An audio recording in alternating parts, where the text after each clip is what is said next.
Hop, assalomu alaykum hammaga. Bugun o'tgan darsimizni davom etkazib tugatib qo'yamiz, xudo xohlasa.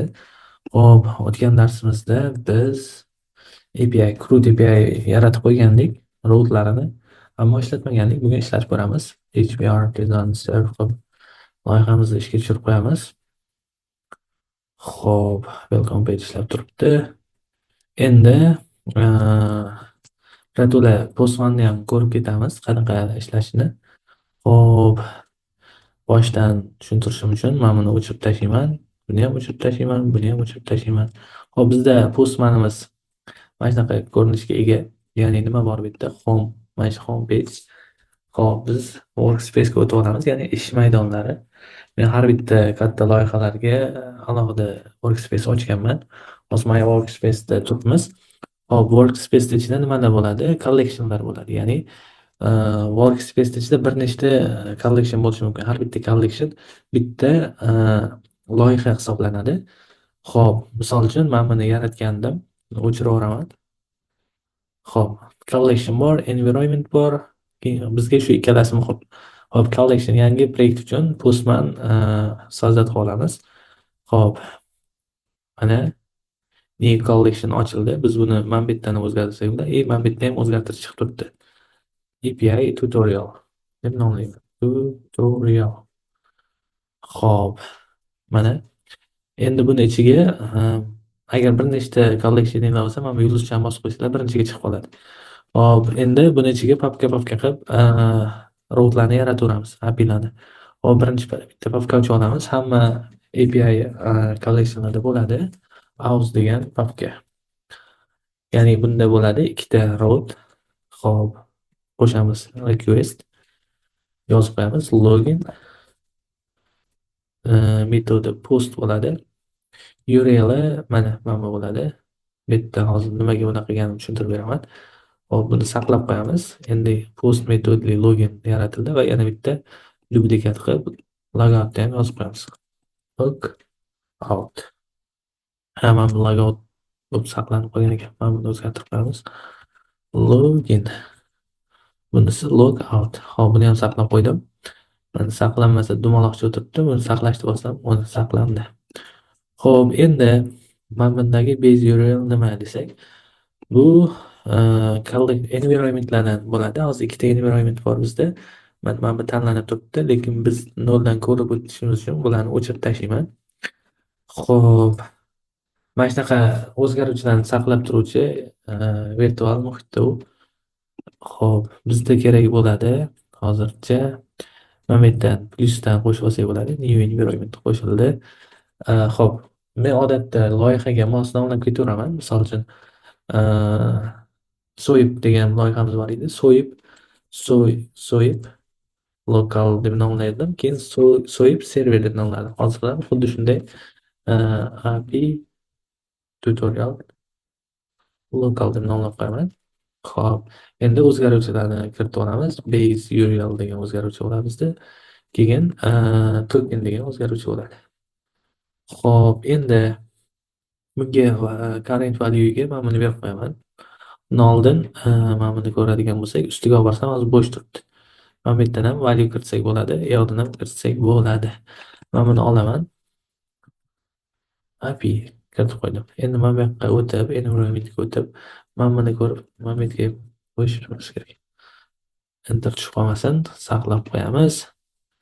Xo'p, endi o'tsak, mana bu yerga olib borsam, bu turibdi, lekin mana bu yerda tanlanmagan turibdi. Biz mana bu yerdan yana hamma environmentlarni chiqib turadi. Mana buni tanlab qo'yishimiz kerak. Shunda olib borsam, mana bu turibdi. Xo'p. Endi bunga request jo'natsam, o'sha biz bunga post request jo'natdik. Hozir hech narsa qaytmadi. Buni to'g'ri ishlayotganini tekshirib ko'rishimiz uchun mana bu yoqdan route qo'shamiz. API ga o'tib, route guruhlayman. Group prefix house Xo'p, middleware kerak emas. Hozircha function route post Hozircha mana shunday turib tursin. Endi buni kerak emas, qani tashlayman. Login bilan logout qilsa bo'ldi bizga. Xo'p, buniyam kontrollerni yaratib olamiz. Bu RAM bo'lib turgan terminal, bitta qo'shimcha terminal ochib olaman.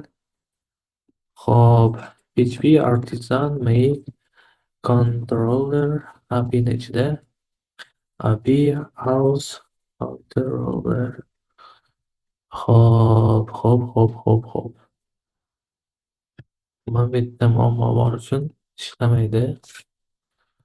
Mana boshqatdan bitta yozib olsak yaratildi. Endi mana buni olamizda. Hop, mana buni o'rniga mana bunaqa qilib turib, to'rtburchak house controller login.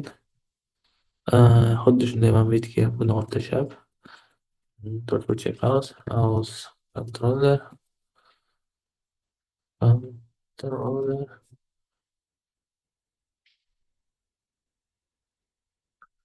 Xo'p, class logout. Mana buni shunda to'g'ri bo'ladi. Xo'p, ya'ni endi bunda login bilan logout degan funksiya yo'q. Ichiga o'tib metod qo'shib qo'yamiz. Public function login request. Mana bular hozircha kerak emas bizga. Просто return bu bu login API degan xabar qaytarib qo'yamiz text. Hop, HTML kelyapti. Buni mana bu yerda JSON qilib qo'ysak, JSON qaytadi. 500 error beryapti. Hop, house login API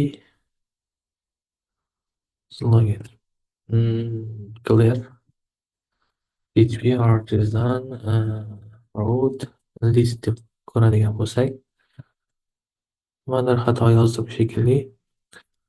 Hop, house prefix. Hop, root group. Hop.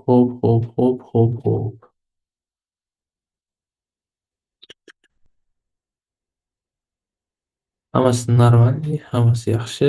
Prefixni to'g'ri yozganman. Prefix degani mana bunga ham o'rtasiga anavi bo'lsa, tashqi qavsdan tashqariga chiqarib olishga o'xshagan narsada. Mana hozir mana buni mana bunaqa qilib qo'ysam, bir xil ishlaydi mana bu.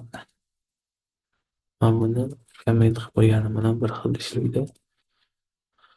Lekin mana buni xato yozibman, значит. Bitta hozircha buni olib tashlayman. Guruhlashni mana comment yozib house. Xo'p, endi xuddi shunday logoutga ham murojaat qilib ko'rsak, hech narsa kelmaydi. Buni ham chunki aniqlab qo'yishimiz kerak bo'ladi. Login logout bu logout API'si. O'smon bilan uji query jo'natyapmiz. Query debman. Sorry. Request jo'natyapmiz va response qabul qilyapmiz. Hop, biz qo'shib qo'yishimiz kerak bo'lgan narsa, hop, mana bunga headerga accept application JSON qo'shib qo'ysak, mana bu yerda HTML turibdi-yu, endi o'shani ko'rasizlar. Dadang, HTML turibdi-yu hali. Biz mana shuni qo'shib qo'ysalar, HTML narsa qaytarsa, misol uchun mana buni olib tashlaymizda, loginga o'tib, mana headerda birinchi shundoq ko'ramiz. Mana endi accept application JSON save JSON formatda qaytaryapti. Ya'ni resultda qaytgan natijani JSON formatiga o'tkazyapti. Xo'p, endi keyin yana kerak bo'ladigan narsa, biz login uchun avtorizatsiya kerak bo'lmaydi. Logindan biz token qabul qilib olamiz. Mana buni ochib qo'yaman. Xo'p, logoutdan biz tokenni o'chirib tashlaymiz. Ya'ni bu nimaga kerak? Boshqa API'larga avtorizatsiyasiz murojaat qilib bo'lmaydi-da. Birinchi navbatda aus qilinadi. Lekin men buni har safar qayta qilmasdan o'zi copy qilib olaman. Bir marta bitta proyektda qilingan narsani xuddi shu narsani yana noldan yozishning ma'nosi yo'q-da. Shuning uchun o'zi bir marta qilib olasizlar, keyin shuni ko'p yiqib ishlatib yuraverasizlar yoki qachondir nimadir boshqacharoq narsa bo'lsa, ya'ni talab o'zgarsa qanaqadir update qilib qo'yishinglar mumkin ko'p. Ну, katta ehtimol bilan har doim bir xil qoladi.